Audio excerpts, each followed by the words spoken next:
Prince William shuts down Camilla's secret plan to ban Kate from the memorial. You'd think nothing could shake Buckingham Palace. Centuries of drama, scandal, and whispered betrayals have haunted its stone walls, but this was different.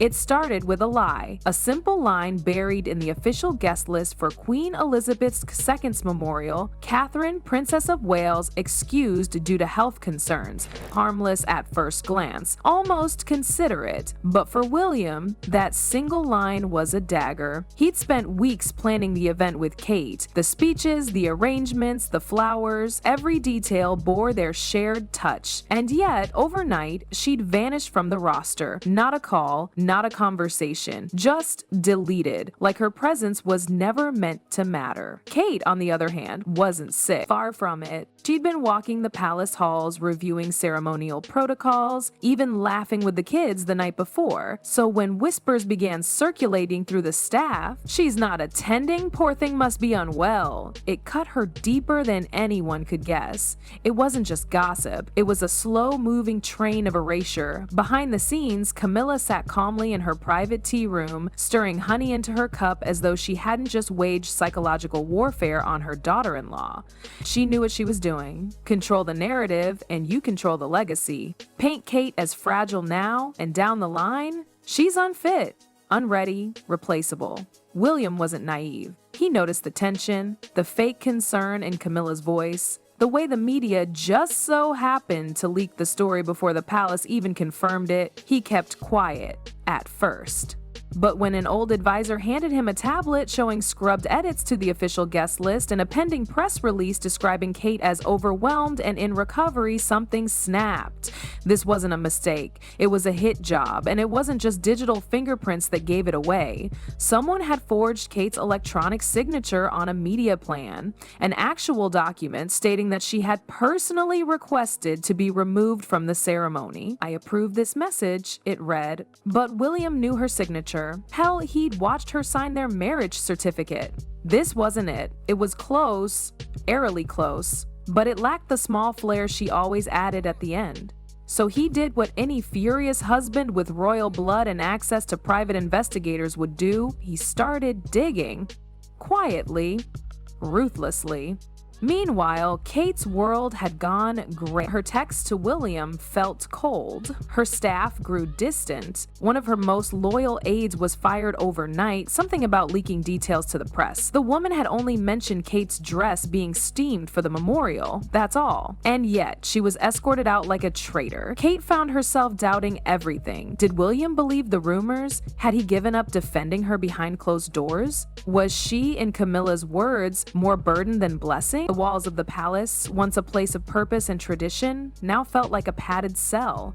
Then, just when she hit her lowest point, a letter arrived. On official stationery, William's crest at the top, the same line, "You should step back from the memorial. I think it's for the best," his signature below. Her hands trembled as she read it. It looked real, felt real. But was it? She stared at it for minutes, then hours.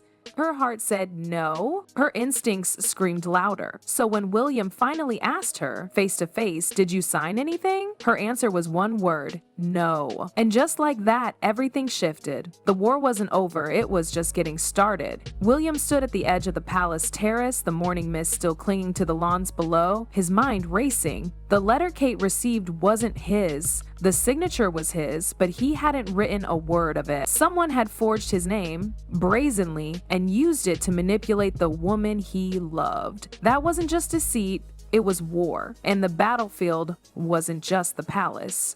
It was public perception, headlines, legacy. He couldn't go directly to his father, not yet. King Charles had been distant lately, increasingly reliant on Camilla's judgment for internal matters. Too many of his advisors were now Camilla's advisors. William needed proof. Not suspicion, not instinct, evidence. That's when he reached out to Marcus Caldwell, a man who'd served the crown in silence for decades. Officially, he was retired. Unofficially, he still had eyes in every corridor of Westminster and hands in places no one dared to look. Marcus didn't need convincing. He'd seen enough to know something wasn't right. Within 48 hours, William had what he needed: a media campaign dossier, identical to the one Kate had received, sitting in the inbox of of a royal communications officer. Scheduled tweets, pre-written headlines. Princess Kate withdraws for her health. Overwork takes toll on future queen. Every word designed to sound sympathetic, but every phrase subtly eroding her strength in the public eye. More disturbing was the funding trail. Payments made from a charitable fund controlled by a trust Camilla privately oversaw, disguised as donations to mental health awareness programs. The money had gone straight into two tabloid media groups and a PR firm known for burying scandals and inventing them when needed.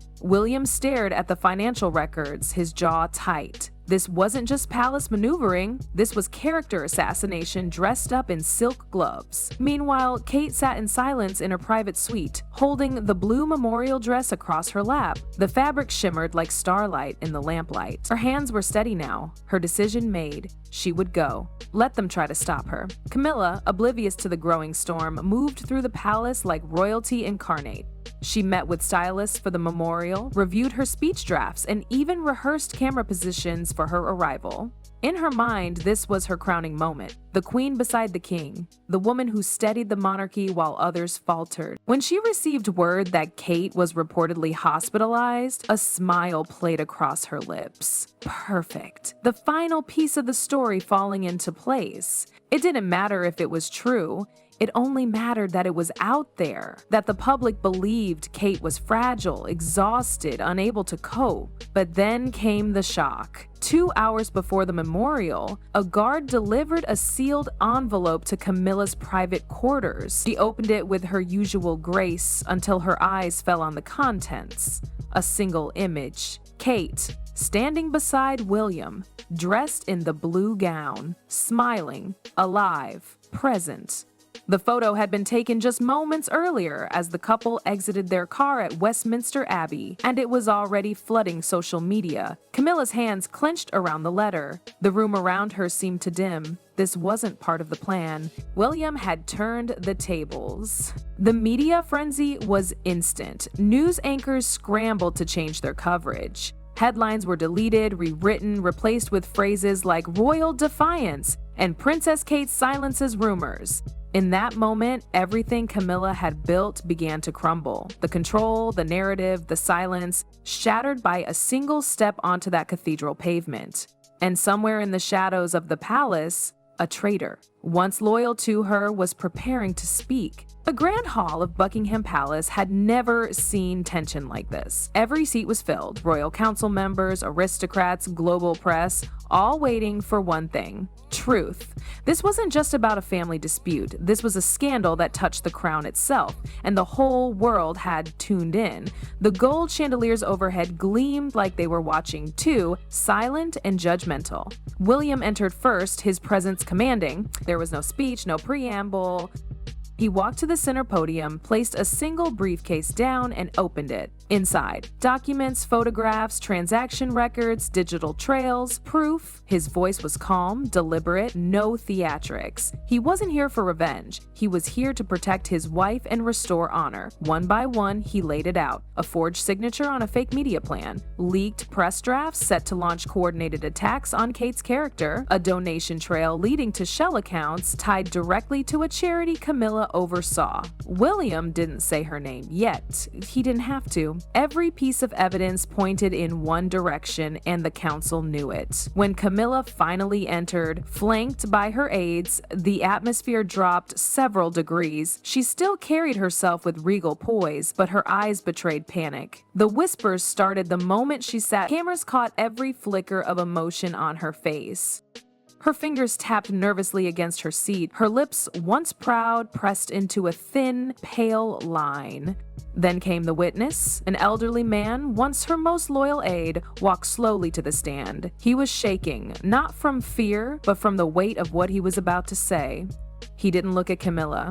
He couldn't. Instead, he stared ahead and spoke clearly. She ordered it, all of it. The fake narrative, the hospital rumor, the tabloid payments. She said, "Erase Kate, there can only be one queen." A gasp swept through the hall. The moderator asked for proof. The man produced an audio recorder. The moment Camilla's voice echoed through the speakers, sharp, icy, unmistakable, the room shifted. There was no coming back from this. Camilla stood, her voice cracking. "This is treason. Lies. He's been manipulated." But no one moved. No one defended her. The silence was deafening. The council convened behind closed doors. 30 minutes later, they returned with a decision. Camilla would be removed from all public royal duties indefinitely. She would remain confined to the palace under investigation. The damage she had done to the crown's reputation was irreparable in the current climate.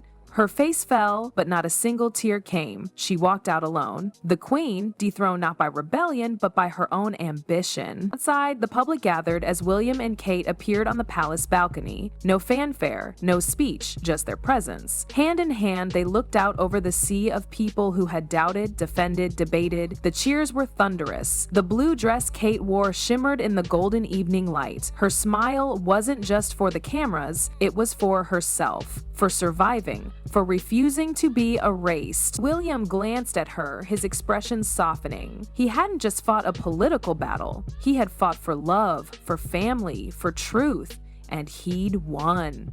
Inside the palace, Camilla sat in her private chamber, alone. Her reflection in the ornate mirror looked back at her, older, colder, powerless. The crown she once tasted now out of reach, her name forever marked. In the public's eyes, a line had been drawn, and standing on the right side of it, stronger than ever, were the Prince and Princess of Wales. Together, unshaken, victorious,